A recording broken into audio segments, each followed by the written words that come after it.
driving thoughts. This is like one of those memoir things you do where you're like, Stargate. The year is 2021. Date March 19th. The time is 13:11. We began our journey earlier today. Not shit like that. But yeah, I'm just thinking about shit, and like my wife and talked to her brother the other day, and they started talking about, you know, what I was doing, how, you know, he thought about doing truck driving and stuff, but, you know, with the situation, he just can't do it. But what it takes, you know, he really put himself in that position where he thought he would really need to do this because he hasn't worked in just about as long as it's been for me before I started doing this. And, you know, he just started really thinking about it. He started talking to her about it. He's like, man, you found you a good dude. This guy is doing whatever it takes to support his family. He went to college, got a degree in IT, and he couldn't find a job in a certain amount of time, so he decided to go do something that I would have never ever seen him doing something like this, or anybody. Like, it's just crazy that I know somebody that was willing to do that, you know, spend time away from home, especially when my babies are such babies, you know, like I'm missing all these awesome things, like watching them learn how to be alive. They are infants. They're learning about themselves. Their brains are starting to work better. They're starting to notice people and things and sounds. They're recognizing their own voices. They're starting to crawl and roll around and jump in their little bouncer, and, you know, they're recognizing each other, you know, like they're messing with each other. They're grabbing your face and giving you kisses. I'm missing all of that stuff. I have to watch it through the fucking screen on my phone, and it's hard, you know. And then not only that, but, you know, my kids are starting school. My older kids, you know, they're all in school now, and they're missing me. I'm missing going and picking them up from school, you know, and just being able to physically see them and touch them and hug them and give them love, you know, like I'm sacrificing all that to make sure that they can continue living the way that they have been. Maybe even better now, you know? And then of course her brother, he kind of likes to joke around with her a lot, and he's like, yeah, just, you know, he's doing all that for you, like for you. I thought that was pretty funny when she told me about it, but, you know, it's, yeah, I'm doing it for my family, and I'm not the only one sacrificing stuff. I don't think my wife's gotten a good night's sleep since I left. She's been running off of naps, and inconsistent ones at that. Like, a good day for her would mean that she woke up feeling slightly rested. She's always doing laundry. She's always cooking food. She's always making bottles. She's always feeding the twins baby food now. They're starting to get their little teeth in, so they're not wanting bottles as much. They're wanting like actual solid food. So it's like she is putting in a hell of a lot more work than I am. So that's one of the harder things about being on the road, is having to hear about how hard her day was. And, you know, we both know that there's nothing I can do about it, and we both know that she's just trying to vent. But inside, you know, it really tears me up, because it's like God knows how many miles away when we talk about something. I can't just come home and let her sleep, or go get out of the house, or anything like that, you know, because it's like, oh, that's a hell of a fucking place to bury people. That was a cemetery, but it had like half-cut trees, and it was chain link fence. Weird. But, you know, it sucks. It sucks thinking about that. I'd really like to get her on camera to talk about what her day-to-day's like, put it on my channel, so that the females that watch my channel can kind of get an idea of what it's like to have a man on the road. Not only is she raising one baby, she's raising two and a 5-year-old. So, you know, it could be, I know what it's like just being home together, you know, and when I'm home, I usually try to let her relax, especially in the mornings. I can wake up, I'm so used to fucking sleeping weird schedules now anyways, that it's not going to be hard for me to just be able to wake up whenever I need to take care of shit. You know, I'm used to going to sleep whenever, and then waking up when I need to get where I need to go. When I was home, I'd go to sleep around 10, 11 o'clock. I'd be up at 5 o'clock in the morning, and then I would take care of what I could before the babies woke up, and then I'd take care of the babies and let her sleep. That completely just 180, man. You know, just turned the day I left. And she had to take care of all that by herself, and she has been since I started training. I started in November, I believe, and it's now March, almost the end of March already. And I've been home maybe in that whole amount of time, maybe 2 to 3 weeks. I've actually been home in that long of time. And then, you know, truck drivers, you know, you're going to be rolling around for the majority of your time out here. Now, when I come home, I'm going to spend, you know, maybe 4 or 5 days. Oh, it's a dog. That's sad. But you're going to spend like 4 or 5 days at home, and then you're going to go right back out for another month or 5 weeks. You know what I mean? So once I do this first 6-week initial course here, I'm going to come home for 4 or 5 days. They're going to dispatch me back out probably to Laredo, take my ass back to the yard so that I can drop that load. Somebody else can get it over to where it needs to go. I'm gonna chill on the yard and do my business class, get my truck assigned, my new truck assigned, and then start moving all my stuff over. I'm gonna be out for another 6 weeks. 28 days is hard enough, you know, like, but once this 6 weeks is up, I'm gonna go on my 6-day home time, and then I'm gonna try to make it 5-week intervals. Every 5 weeks I'm gonna wanna go home. So that way, you know, I got a little head start into my next month. Of course, I'm gonna skip out a month, put money into my home time account so I can pay my truck note. I got all this stuff planned out in my head. Of course, nothing in trucking ever goes according to plan. Sometimes it works out, a lot of the times it doesn't. So hopefully this team of DMs I'm fixing to get's gonna work with me. Because when you go contractor, instead of getting one DM, unless you know you're on a dedicated route or regional, you're gonna get a team of DMs with contractor. There's a team of people working together to make sure that all the contractors are being dispatched and taken care of accordingly.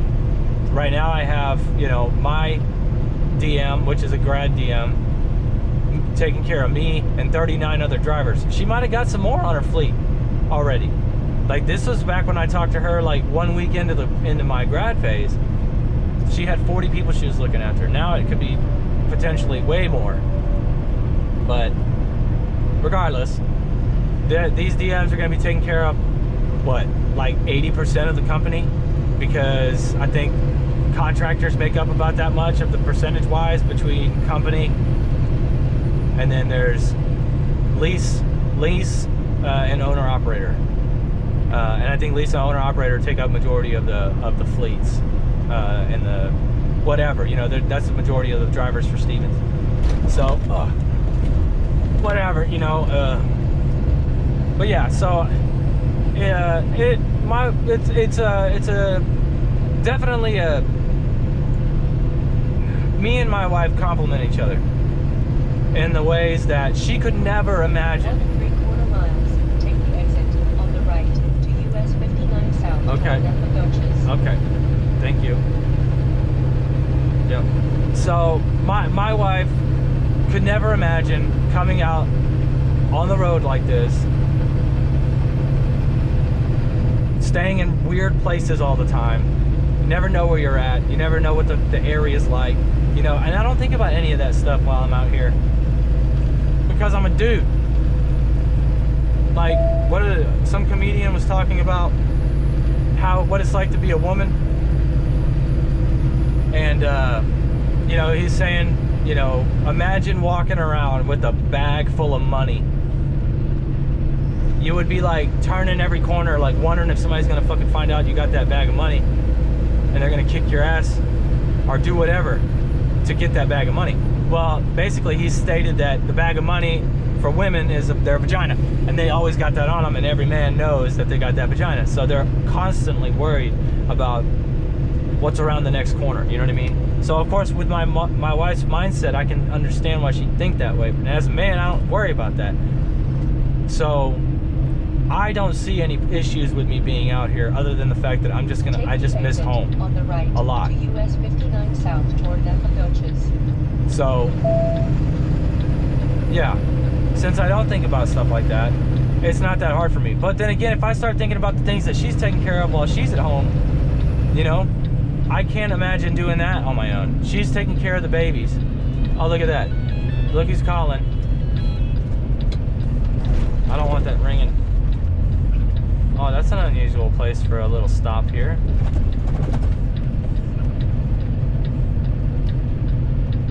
From ramp. So no, you cannot go into that truck stop from here. Oh shit, it's 35 too. So yeah, we complement each other. You know, now don't get me wrong, she does have bad days. I'll have bad days, you know, but she's doing it. She's been doing it. And it's like, that pushes me to want to continue being strong while I'm out here. Because don't get me wrong, I get homesick like a mother, dude. Like, I miss home so much. You have no idea how fucking excited I am.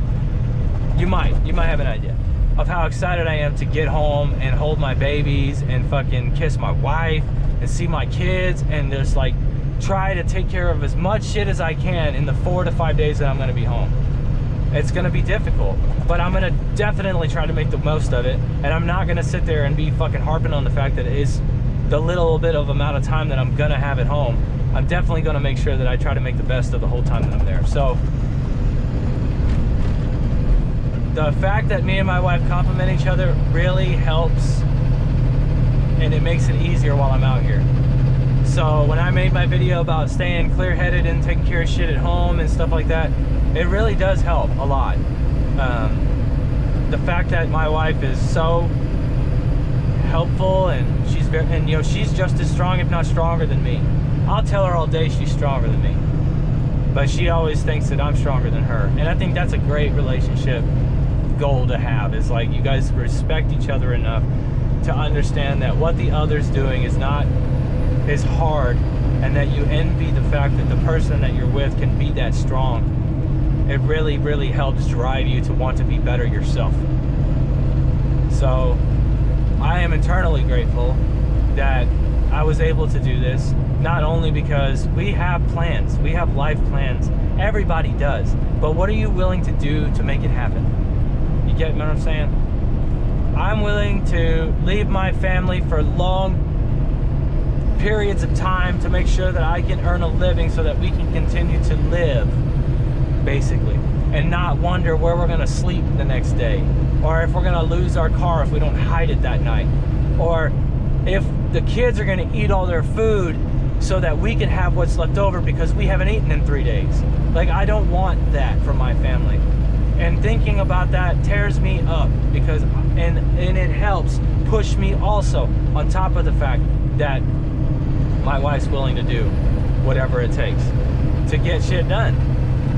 She and I together are a good team, and that's why I'm able to do this. So hopefully, you know, this was a good talk. I feel like I got pretty deep on this shit, and I might try to stop at this picnic area because I really got to take a tinkle. Yeah, I'm not going down that way. I guess it'll come up. There's a TA Express coming up 30 miles, but I'm trying to get this urine out now, and I don't yet have my PP jug. That's another thing I'm gonna pick up when I get home. My wife got me one of them travel PP jugs. I might do a funny review on that too. We'll see. Those seem to have been fun to do, but I ain't really bought nothing recently. I bought this CB. I couldn't think of anything funny to make that commercial about, and there's nothing to bitch about. Anyways, who fucking cares? Remember, gents and ladies, love it, hate it, fucking rate it. Take care, and I will see y'all another time. That is too small to fucking picnic area. There's no fucking way I was gonna get my truck in there. Hell no. God damn it. All right, I'm gonna have to wait. Anyways, bye.